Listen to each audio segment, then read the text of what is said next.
लोकसभा चुनाव के लिए तैयारी पूरी तरह से चरम पर है। सभी पार्टी अपने अपने वोट बैंक को मजबूती के लिए उनके उम्मीदवार फील्ड में घूम रहे हैं, जिनमें निश्चित रूप से भाजपा, कांग्रेस और आम आदमी पार्टी है। आम आदमी पार्टी की जो एक रुतबा थी, जो उन पे जो अरविंद केजरीवाल के नेतृत्व में पार्टी को लेकर के जो एक आगे बढ़ने की जो रणनीति चल रही थी, उसके बाद दिल्ली में चुनाव के बाद विधानसभा चुनाव में उनकी सीट अच्छी खासी सीट भी और सरकार भी बनी। लेकिन क्या वजह रही कि चुनाव के बाद विधानसभा में जो सरकार चलाने के बाद आम आदमी पार्टी में जो एक जो अच्छी छवि लोगों के बीच थी, उसमें काफ़ी कमी आई। हमारे साथ अभी मौजूद हैं आम आदमी पार्टी के फाउंडर मेंबर अश्विनी उपाध्याय जी, और बातचीत करते हैं आम आदमी पार्टी से संबंधित कुछ सवाल उनसे पूछते हैं। अश्विनी जी, आप फाउंडर मेंबर हैं आप आम आदमी पार्टी के, क्या वजह रही कि जो आम आदमी पार्टी की जो एक ग्राफ धीरे धीरे बढ़ता जा रहा था, उसमें अचानक क्या कमी आई, क्या वजह है इसकी? देखिए, ग्राफ इसलिए बढ़ रहा था कि सबको लग रहा था कि जो बुराइयां बाकी पार्टियों में है, जातिवाद, सांप्रदायिकता, अपराधियों को टिकट, भ्रष्ट लोगों को टिकट और परिवारवाद, ये 5 बुराइयां थी। तो लोगों को लगा कि आम आदमी पार्टी में ये 5 बुराइयां नहीं आएंगी, इसलिए लोगों ने दिल खोल के समर्थन दिया, हर तरीके से समर्थन दिया। दिल्ली विधानसभा उसका नतीजा है। लेकिन बड़ा दुर्भाग्य ये है कि 1 सवा साल 1.5 साल के अंदर ही पार्टी के वो 5 बुराइयां हमारे अंदर आ गई। जातिवाद शुरू हो गया, लोग जातिवाद कर रहे हैं, जाति के नाम पे टिकट बांटे जा रहे हैं, लोग जाति के नाम पे टिकट वोट मांग रहे हैं, सांप्रदायिकता के नाम पे मांग रहे हैं टिकट, सांप्रदायिक फैला के टिकट, वोट बैंक पॉलिटिक्स हो रही है। बहुत सारे भ्रष्टाचारियों को टिकट दे दिया है। मुरादाबाद से दे दिया था परवेज खालिद को, सहारनपुर से योगेश दहिया को दे दिया, आपका हिसार से युद्धवीर सिंह खैलिया को दे दिया, ऐसे बहुत लोगों को टिकट दे दिया। आपके अपराधियों को टिकट दे दिया कई सारे, ठीक है। बहुत सारे पैरासूट कैंडिडेट उतार दिए। दिल्ली जैसे जगहों पे जो सबसे मजबूत हमारा बेस था, ऐसी जगहों पे राजमोहन गांधी को ले आके पटक दिया। और ठीक है, बहुत अच्छे आदमी हैं, उनको गुजरात से लड़ाना चाहिए था, यहाँ कोई जरूरत नहीं थी उनकी। तो ये जो, और एक परिवारवाद, हमारे पार्टी के संविधान में लिखा हुआ है कि एक परिवार से एक ही आदमी कमेटी में रहेगा या एक ही आदमी टिकट पाएगा। फोर्ड फाउंडेशन की मुखिया हैं कविता रामदास, उनके पिताजी एल रामदास, उनकी माताजी ललिता रामदास, उनकी बहन सगरी रामदास, तीनों हमारी कमेटीज में है। तो ये जो 5 बुराइयां आ गई ना, इससे लोगों को लगा कि यार ये तो बिल्कुल वैसी है जैसे कांग्रेस बीजेपी है, इसमें कुछ अंतर ही नहीं है, इसलिए हमारी क्रेडिबिलिटी डाउन हो गई है। तो आप, मैं 1-2 एग्जाम्पल आपको बताता हूँ। आशुतोष, IBN वाले आशुतोष, जब पूरी जिंदगी उनको सब आशुतोष के नाम से जानते हैं, आप भी उनको आशुतोष ही जानते होंगे। बिल्कुल।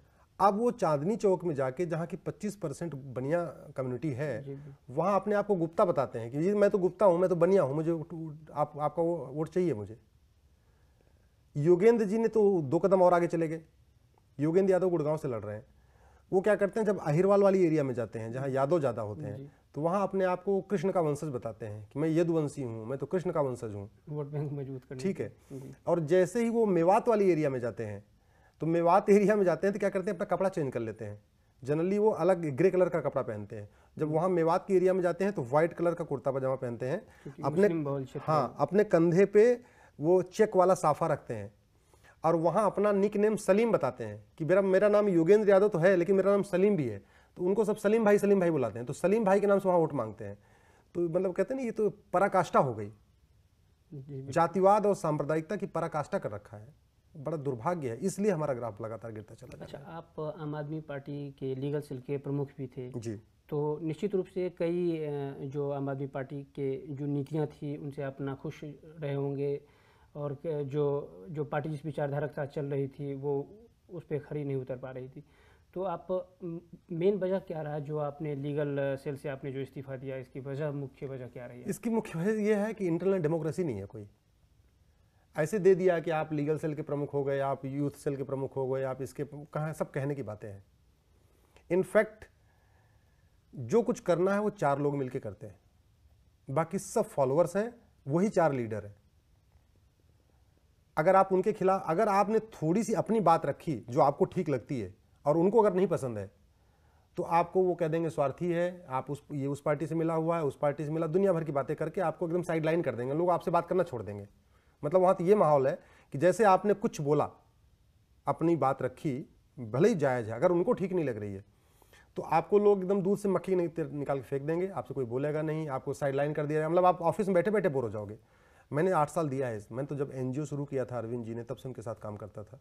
पार्ट टाइम काम करता था, फुल टाइम नहीं करता, लेकिन मैंने बहुत टाइम दिया अपना। मैंने कभी बच्चों को अपने होमवर्क नहीं कराया, मैंने अपना घर कभी नहीं देखा।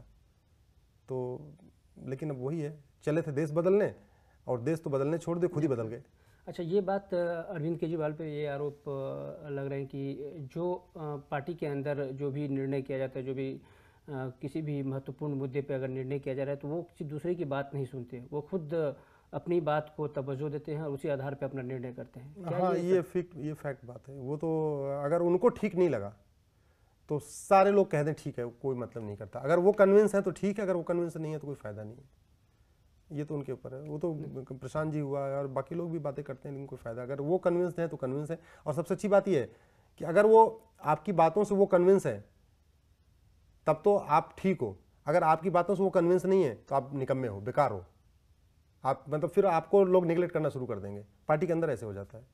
ये बहुत गड़बड़ है। ये मतलब जो स्वराज की बात करते थे ना, फैक्ट बाहर स्वराज तो बाद में आएगा ना, पहले पार्टी में स्वराज होना चाहिए। तो पार्टी में स्वराज खत्म हो चुका है।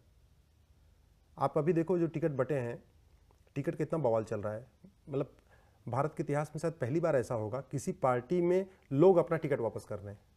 लोग टिकट के लिए तो पीछे पड़ते हैं, टिकट चाहिए लोगों को, लेकिन आम आदमी पार्टी में सोचिए क्या ऐसी हो, क्या बात हो गई कि आपको लोग टिकट वापस कर रहे हैं। कुछ ना कुछ तो गड़बड़ है, ये हमें सोचना पड़ेगा। अगर हम ऐसे कहते हैं सब अच्छा है, सब अच्छा, तो ऐसे कैसे अच्छा मानेंगे?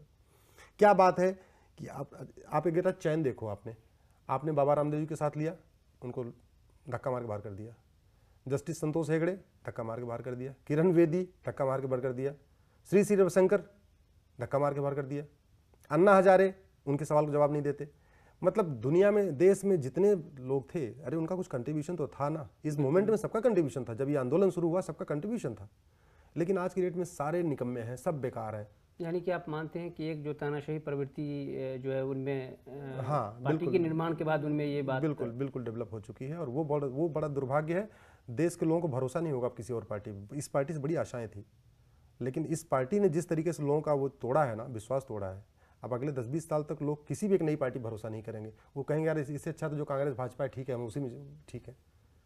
अच्छा, एक सर्वे भी एक आया कि जो दिल्ली में उनका जो एक जनाधार था आम आदमी पार्टी का, जो लोगों ने इसको दिखाया भी और सरकार भी बनी दिल्ली में, तो जो रिसेंटली एक सर्वे आ रहा है कि आम आदमी पार्टी की जो जनता के बीच में एक उनका जो महत्व था, जो एक विश्वास था, वो उसमें काफ़ी कमी आई है।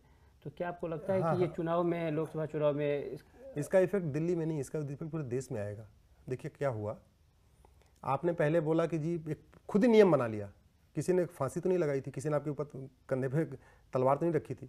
आपने बोला जी हम फॉर्म मंगाएंगे, हम इंटरव्यू करेंगे, ये करेंगे, वो करेंगे, कि आपने प्रोसीजर बना लिया। आपने सबको बोल दिया कि आप फॉर्म भरोगे तो आप 1,000 लोगों का मोबाइल नंबर, उसका ईमेल आईडी और उसके वोटर आईडी नंबर, मतलब रिकमेंडेशन भी ले आओगे। लेकिन वो झूठ था। वो केवल और केवल लोगों का नंबर लेने के लिए था। इस बहाने हमारे पास एक डाटा कलेक्ट हो जाएगा, ईमेल आईडी कलेक्ट हो जाएगी, तो हम लोगों को मेल डाला करेंगे, हम लोगों को एसएमएस डाला करेंगे कि आप फंडिंग मतलब डोनेट करो, ये करो, वो करो। दिल्ली में 1700 लोगों ने अप्लाई किया। उन जिन 1700 लोगों ने अप्लाई किया था, इनफैक्ट उसमें से एक को भी टिकट नहीं मिला। ये जो 7 टिकट दिल्ली के हैं ना, इन्होंने, मैं तो पार्ट था उस टीम का, इन्होंने अप्लाई किया ही नहीं था। ना राजमोहन गांधी ने अप्लाई किया था, ना आशुतोष ने अप्लाई किया था, ना आपके जनरल सिंह ने अप्लाई किया था। इन लोगों ने अप्लाई नहीं किया था, इनको टिकट मिल गया। और 1700 लोग, तो 1700 लोग नाखुश नहीं होंगे, नेचुरल सी बात है। उनको लग रहा है कि मुझे धोखा हो गया मेरे साथ। यानी कि टिकट बंटवारे को लेकर के जो अरविंद केजरीवाल ने कहा था कि जो ईमानदार जो छवि के व्यक्ति हैं उनको ही टिकट दी जाएगी और वो अप्लाई करें उनके लिए, ये सिर्फ यानी कि दिखावा था। ये सब दिखावा था। टिकट पहले सब टिकट दिखा, मतलब आप ये मान के चलो कि 80% टिकट डिसाइडेड थे। 10-20% अभी बाद में जब थोड़ा हंगामा हुआ, मैंने बहुत विरोध किया, मैं बाहर आ गया, तब जाके थोड़ा सा उस मिला है। अदरवाइज जो शुरू के 150 टिकट बटे थे उसमें तो लोगों ने अप्लाई किया ही नहीं था। वो प्री डिसाइडेड थे, पूरी तरीके से प्री डिसाइडेड थे।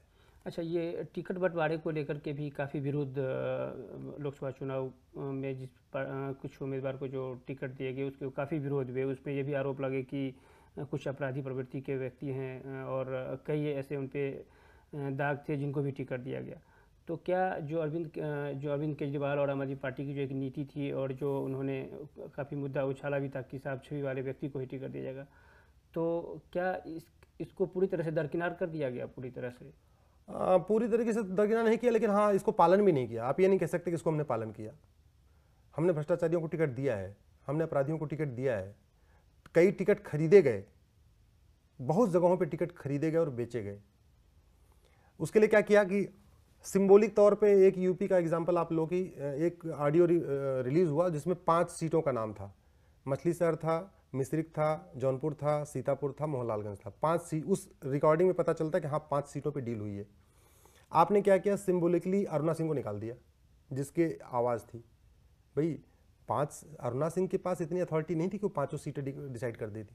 सीट डिसाइड इंचार्ज तो वहाँ संजय सिंह है, तो आपने संजय सिंह को न करके आपने अरुणा सिंह को बलि का बकरा बना दिया। चलो ठीक है, आपको मान लो अरुणा सिंह ने किया, तो जो 5 सीटें थी उनके कैंडिडेचर वापस होने चाहिए थे। जिन 5 ने खरीदा है उनको तो आपने कुछ नहीं किया। भाई जितना खरीदने वाला दोषी उतना तो बेचने वाला भी दोषी ना। आपने बेचने वाले को निकाल दिया, खरीदने वाले कुछ किया ही नहीं। तो ये जो दोगलापन है ना, ये जो दोहरा चरित्र है, इससे लोग टूट रहे हैं, इससे भाग रहे हैं। उनको लगता है यार कुछ नहीं है, तो वैसे ही है जैसे कांग्रेस बीजेपी है, जैसे सपा बसपा है, ऐसे ही सोच रहे हैं। अच्छा, ये अरविंद केजरीवाल पर ये भी आरोप लग रहे हैं कि जो पार्टी के अंदर जो चंदा मिल रहे हैं या जो फंड आ रहे हैं बाहर से और जो देश के भीतर, तो क्या ये आपको लगता है कि जो पार्टी को जो चंदा मिल रहा है, जो फंड आ रहे हैं, उसमें कहीं ना कहीं कुछ गड़बड़ी है और उस वजह से इनको गलत तरीके से पैसे मिल रहे हैं? इसका मैं बताता हूँ आपको। अभी लेटेस्ट एक मिनिस्ट्री ऑफ होम अफेयर्स की रिपोर्ट आई है, टाइम्स ऑफ इंडिया में पब्लिश हुई थी, वो 20 मार्च को पब्लिश हुई थी। उसमें ये कहा गया कि 11,500 करोड़ रुपए चंदा आया इस साल विदेशों से। उसमें ज़्यादातर पार्ट फोर्ड फाउंडेशन का है। उसमें यह भी लिखा है केवल 2% लोगों ने रिटर्न फाइल किया जो एनजीओज को चंदा आया। तो इसका मतलब 98% ने कुछ नहीं किया, रिटर्न नहीं फाइल किया। क्यों नहीं? इसका मतलब उनका हिसाब कुछ गड़बड़ है, वो गलत तरीके से पैसा यूज कर रहे हैं। बाकायदा मिनिस्ट्री ऑफ होम अफेयर्स कहता है कि जो बाहर का पैसा आ रहा है ये आतंकवादियों को समर्थन करने के लिए आ रहा है और नक्सलियों को समर्थन करने के लिए आ रहा है। अरविंद केजरीवाल उस पर कुछ नहीं बोलते हैं। ये भी तो भ्रष्टाचार है ना। एनजीओ का भ्रष्टाचार भी तो भ्रष्टाचार है। भाई 11,500 करोड़ रुपए कोई मामूली मजाक है क्या? देश में स्थिरता फैलाने के लिए इसका मतलब वो पैसा आ रहा है। आप उस पर कोई बात नहीं करते। आप अंबानी अदानी के खिलाफ कोई अभी तक सबूत नहीं है आपके पास, फिर भी आप चिल्लाते हो अंबानी अदानी अंबानी अदानी। जिंदल जीएमआर जिसकी सीएजी रिपोर्ट में नाम आ चुका है, उसका आप नाम नहीं लेते। ये बड़ा अब कहते नहीं, आप भ्रष्टाचार पे भी ना दोहरा चरित्र अपना रहे, आप दोगलापन दिखा रहे हो। आप बिल्कुल फ्रेश नहीं हो कि हाँ भाई आप जितने भ्रष्टाचार सबका नाम लो, या तो किसी का आप नाम मत लो, और नाम लेना तो सबका लो। जो चोर है सबको बोलो चोर। केवल 2 आदमी को चोर करने के लिए और बाकी सारे ईमानदार, ये तो आप गलत मैसेज दे रहे हो, लोगों को भ्रमित कर रहे हो आप। हाँ, ये गड़बड़, ये अच्छी बात नहीं है। अच्छा, एक चीज़ मैं ये और पूछना चाहूँगा, केजरीवाल क्या जैसे काशी को ही उन्होंने चुना है चुनाव के लिए, क्योंकि उन्होंने पहले दिल्ली को मुख्य आधार बनाया था, तो क्या वो संदेश देना चाह रहे हैं कि वहाँ काशी से लड़ कर के ही आम आदमी पार्टी को मजबूत बनाने की कोशिश कर रहे हैं? मैं पहली बात तो मुझे बड़ी हंसी आती है, जिस दिन काशी गए मैं उसका एग्जाम्पल बताता हूँ। अरविंद केजरीवाल नास्तिक हैं, वो देवी देवताओं में भरोसा नहीं करते। मैं अच्छी तरीके जानता हूँ, मैं 8 साल उनका पुराना मेरा साथ रहा है। मेरा घर, मेरे बच्चे उनके बच्चे दोस्त हैं, मेरी वाइफ उनकी वाइफ दोस्त है। वो नास्तिक हैं, वो किसी की पूजा पाठ नहीं करते। लेकिन इतना बड़ा ड्रामा किया, शिव गंगा ट्रेन से गए, जरा देखिए आप, शिव गंगा ट्रेन कि नाम रहे शिव गंगा, शंकर की गंगा। वहां उतरते हैं तो जाते हैं, नहाते हैं गंगा जी में। मेरे समझ से जिंदगी में पहली बार उन्होंने नहाया गंगा जी में, कभी नहीं नहाया उन्होंने। अच्छा। हाँ। उसके बाद वो काल भैरव मंदिर जाते हैं, वहां खूब चंदन लगवाते हैं। फिर आपके संकट मोचन मंदिर जाते हैं, वहां खूब प्रसाद चढ़ाते हैं। उसके बाद वो काशी विश्वनाथ जी जाते हैं। फिर वहां पे कोई एक वो थी, क्या नाम है आपका, कोई मजार है कुछ है, वहां भी जाते हैं। मतलब इतनी बड़ी नौटंकी। अगला जो आदमी जिंदगी में कभी पूजा नहीं करता, जो नास्तिक है, कहता है वो भगवान को मानते ही नहीं हो, तो वो गीता रामायण किसी को नहीं मानते, उनको लगता है सब झूठा लिखा हुआ है ये तो। और दिखाने के लिए इतना बड़ा ड्रामा, हद हो गई यार। इतना तो मतलब मुझे तो क्या बताऊं, मतलब इतना तो मेरे को देख के अंदर से ग्लानि होती कि इतना बड़ा, इतनी नौटंकी तो मेरे समझ से कांग्रेस बीजेपी सपा बसपा भी नहीं करती है जितना उन्होंने किया। यानी कि जो वोट बैंक को मजबूत करने के लिए सिर्फ दिखावा बस कर बस रहे हैं। बस मैंने कह रहा हूँ, नास्तिक आदमी जिसने कभी गंगा जी में डुबकी न लगाई, वो जाके वहां नंगे बदन डुबकी लगा रहा है, फिर छुप चंदन लगवा रहा है, फिर काल भैरव, फिर संकट मोचन, फिर मजार, फिर मंदिर। नौटंकी नहीं तो और क्या है? वोट के लिए इतना बड़ा गिर गए। अरे ठीक है भाई, नहीं सीट आती, अपने मुद्दों पे तो बने रहो ना। अगर हमारे मुद्दे अच्छे हैं तो इस बार नहीं, हम 5 साल बाद हमें लोग समर्थन करेंगे, लेकिन ऐसा करके तो आपने बिल्कुल डुबो दिया। यानी कि जो आम आदमी पार्टी और अरविंद केजरीवाल ने जो जनता से जो वादा किया था उन्होंने कि एक नई पार्टी बना करके भ्रष्टाचार और महंगाई को ख़त्म किया जाएगा, तो यानी कि कुल मिलाकर के ये कहा सकता है कि ये अब जो अरविंद केजरीवाल जिस पथ पे चल रही है पूरी तरह से नौटंकी है। उनका देखो एक मकसद तो पूरा हो गया, वो भूतपूर्व मुख्यमंत्री हो चुके हैं, तो वो लगभग अपनी ज़िंदगी का 70% अचीव कर लिया उन्होंने, वो उनको चाहिए था। एक उनकी लालसा और रह गई है भूतपूर्व प्रधानमंत्री की। तो मेरा तो ये मानना है कि मैं उसे लाइट में कह रहा हूँ कि कायदे से सभी पार्टियों को मिलकर उनको एक हफ्ते के लिए पीएम बना देना चाहिए। पीएम बना दें और उसके बाद वो हट जाएंगे, कोई दिक्कत नहीं। जैसे वो 49 दिन दिल्ली से भाग गए ना, वो एक हफ्ते बाद पीएम भी छोड़ देंगे, वो ज़्यादा दिन नहीं रहेंगे वहाँ भी, लेकिन कम से कम देश में एक अस्थायित्व तो आ जाएगा। लोगों को जो गुमराह करने वाला हिसाब किताब है वो थोड़ा कम खत्म हो जाएगा। अदरवाइज जब तक वो भूतपूर्व पीएम नहीं बन जाएंगे ना, वो नाम के साथ जुड़ नहीं जाएगा, तब तक वो ऐसे भ्रष्टाचार के मुद्दे पे, इसके मुद्दे पे, उसके मुद्दे पे, कोई पता नहीं कौन कौन सी कहानी, कभी मुकेश अंबानी का नाम लेके, कभी गैस का नाम लेके, कभी ये करके वो करके, असली मुद्दों से भटकते रहेंगे। देश हमारा 25 साल से ऐसे ही खिचड़ी सरकारों से चल रहा है, बहुत पीछे जा चुका है देश। मजबूत सरकार का होना बहुत जरूरी है, अस्थायी सरकार का होना जरूरी है, नहीं देसी विदेशी शक्तियां बहुत मजबूत होती जा रही हैं। नक्सलवाद चरम पे है, आतंकवाद चरम पे है, अलगाववाद चरम पे है। क्यों?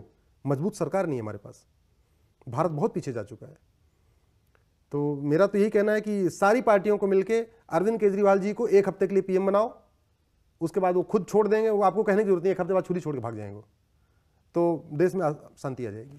अच्छा, ये भी है कि जो आम आदमी पार्टी का जब गठन हुआ था उसके बाद से काफ़ी अच्छे लोग जुड़े भी, जैसे दावा किया जा रहा था, यानी कि उसके बाद धीरे धीरे लोगों में लगातार नाराज़गी आती गई कि पार्टी के अंदर जो नीति थी उसके खिलाफ। तो जो लगातार जो पार्टी के अंदर जो नाराज़गी जाहिर हो रहा है, तो क्या इसको किस रूप में देखा जाना चाहिए? क्या आम आदमी पार्टी के अंदर जो एक मजबूती एक होनी चाहिए? देखिए ये पार्टी मैं आपको बताऊं कि बाहर से एक बार आदमी को अट्रैक्शन होता है, आता है, वो खींचते हैं लोग, लेकिन जैसे 4 महीने, 6 महीने, 8 महीने, अशोक अग्रवाल जी हमारे बड़े पुराने साथी थे, मधु भादुड़ी हमारी बड़ी पुरानी साथी थी, आपके पंजाब के फॉर्मर डीजीपी शशिकांत जी बड़ा अच्छा, बड़ा ईमानदार आदमी रहे, वो पंजाब सरकार से लड़ते रहे। ऐसे सारे लोग करके क्या हो रहा है कि 6 महीने तो आपको समझने में लगता है, लेकिन जैसे आपको समझ में आता है ना, फिर आपके सपने चकनाचूर हो जाते हैं। आपका जो पूरा कॉन्सेप्ट होता है देश बनाने आए, फिर आपको लगता है यार ये बंदा हम कर क्या रहे हैं, किसके साथ आगे जुड़ गए, ये बड़ा दिक्कत है। इसलिए नेतृत्व परिवर्तन की बहुत तगड़ी मांग चल रही है। पूरे देश का भी एक सर्वे कराया, इंटरनल सर्वे कराया संस्था ने, तो पूरे देश में लोग कह रहे हैं कि भाई इस पूरी टीम को चेंज करो, अदरवाइज आम आदमी पार्टी खत्म हो जाएगी। आम आदमी पार्टी को बचाना है तो एक बार पूरा नेतृत्व परिवर्तन करना पड़ेगा। यहाँ पे नेतृत्व में बहुत गड़बड़ी आ गई है। अच्छा, टिकट बंटवारे को लेकर वंशवाद को पूरी तरह से इन्होंने बढ़ावा दिया। कई ऐसे टिकट जिनको दिया गया उम्मीदवार हैं वो पूरी तरह से स्पष्ट दिखाई दे रहा है कि वो इन्होंने भी वंशवाद को, उसमें वंशवाद भी है और कहते हैं दिखावा भी बहुत ज़्यादा है। आप जरा देखिए, शुरुआत में क्या करते हैं, अपने पंपलेट पे गांधी जी की फोटो लगाते हैं, एक लाल बहादुर शास्त्री की लगाते हैं। तो गांधी और लाल बहादुर शास्त्री हम उन्हीं के विचारों पे चल रहे हैं, इसके लिए उनके दोनों के पोतों को टिकट दे दिया। राजमोहन गांधी को दिल्ली से दे दिया, आदर्श शास्त्री को इलाहाबाद से दे दिया। तो कुल मिलाकर पूरी पॉलिटिक्स में जेन्युइननेस नहीं है, गंभीरता नहीं है। मतलब देश को कहते नहीं, जो आदमी का एक वास्तव में होता है कि अभी देश को बदलना है तो गंभीरता के साथ। देश का जो परिवर्तन होता है वो सिंबोलिज्म से नहीं होता है, दिखावे से नहीं होता, वो सच्चाई के साथ होता है, गहराई के साथ होता है। आप क्या कर रहे हो, केवल सिंबोलिज्म कर रहे हो, मीडिया पे आने के लिए नए नए स्टंट मार रहे हो, लोगों को दिखाने के लिए कि हम तो गांधी के अनुयायी हैं तो राजमोहन गांधी को आपने टिकट दे दिया बुला के, हम शास्त्री के अनुयायी हैं तो आदर्श शास्त्री को टिकट दे दिया बुला के। आप खुद ही नियम बना रहे हो, खुद ही नियम तोड़ रहे हो। जब नियम टूटता है, मीडिया उसको चिल्लाता है, तो उसको दबाने के लिए एक नई फिर कहानी ट्विस्ट कर देते हो कि मीडिया बिक गया, ये बिक गया, वो बिक गया। अरे बचा कौन फिर? आपने जुडिशरी के ऊपर पहले हमला कर दिया, जुडिशरी बेकार है। आपने कार्यपालिका को बताया भ्रष्ट है, विधायिका को बताया भ्रष्ट है, मीडिया बता था उसको बता दिया आपने भ्रष्ट है। तो चारों पिलर तो भ्रष्ट हो गए, बचा क्या? कौन ठीक करेगा? अकेले अरविंद केजरीवाल ठीक करेंगे? और जब उनसे कुछ सवाल पूछ लो तो उसका जवाब नहीं देते। मैंने उनसे पूछा कि आप ये बताओ कि 2005 में आप सोनिया गांधी जी के जो सेक्रेटरी थे आशीष तलवार, उनके साथ आप जर्मनी क्या करने गए थे? तो उसका कोई जवाब नहीं। मैंने योगेंद्र यादव जी से पूछा कि भाई आप राहुल गांधी जी से और सोनिया जी से आप छिप छिप के क्यों मिलते हो? अगर मिलना तो सामने मिलो, मिलने में कोई बुराई नहीं है, आप सामने मिलिए। जर्मनी जानने में कोई बुराई नहीं है, लेकिन खुल के बता दो कि हम इस काम के लिए जर्मनी गए थे। अब हम पूछते हैं आप जर्मनी क्यों गए थे सोनिया गांधी की पीए के साथ, तो चुप हो जाते हो। ये डाउट, ये बड़ा संदेह क्रिएट करता है। अगर आपके अंदर सच्चाई है तो बताओ जी हम गए थे, हम दोस्त हैं, सच्चाई बताओ। अच्छा, एक चीज़ और, जैसे कई अभी भी पार्टी के उम्मीदवार हैं आम आदमी पार्टी में जिसको टिकट दिया गया, जैसे साजिया अलवी से लेकर के कुमार विश्वास और इसके अलावा भी कई उम्मीदवार हैं, उनके अंदर ये पार्टी को लेकर के भी नाराज़गी जाहिर किया गया था कि जो टिकट को लेकर के जो जहाँ से उन्हें लड़ना चाहिए था वहाँ से नहीं दिया गया। कुछ लोगों को कहा गया कि ज़बरदस्ती उन्हें वहाँ भेजा जा रहा है। मैं कहता रहा हूँ ना, साजिया का तो बलि का बकरा बना दिया। साजिया बहुत अच्छी उम्मीदवार थी साउथ दिल्ली के लिए, बहुत अच्छा उसने मेहनत किया था। वो 300-400 वोट से विधायक अपना हारी, 300 वोट से अपना विधायक इलेक्शन हारी थी वो, और बड़ी अच्छी उसकी रेपुटेशन भी थी साउथ दिल्ली में, बहुत मेहनत भी कर रही थी। उसको क्या सिंबोलिज्म सोनिया गांधी के खिलाफ उतारेंगे? अरे भाई सोनिया गांधी मतलब ये कहते नहीं सारा ढकोसला नौटंकी, आप उसको वहीं से उतारते। आपने साजिया को गाजियाबाद कर दिया, वो गाजियाबाद भी हार जाएगी और साउथ दिल्ली में जो आपने सहरावत को दिया वो भी हार जाएगा। तो मुझे समझ में नहीं आ रहा ये केवल लड़ने के लिए लड़ रहे हैं, किसी और को जिताने के लिए लड़ रहे हैं। कहीं कहीं ऐसा लगता है किसी और को जिताने के लिए लड़ रहे हैं, कहीं कहीं लगता है कि केवल इनका केवल एक ही एजेंडा है, हंग पार्लियामेंट, कि हंग पार्लियामेंट हो जाएगी तो हमारा फिर उसमें हिसाब किताब ठीक बैठेगा।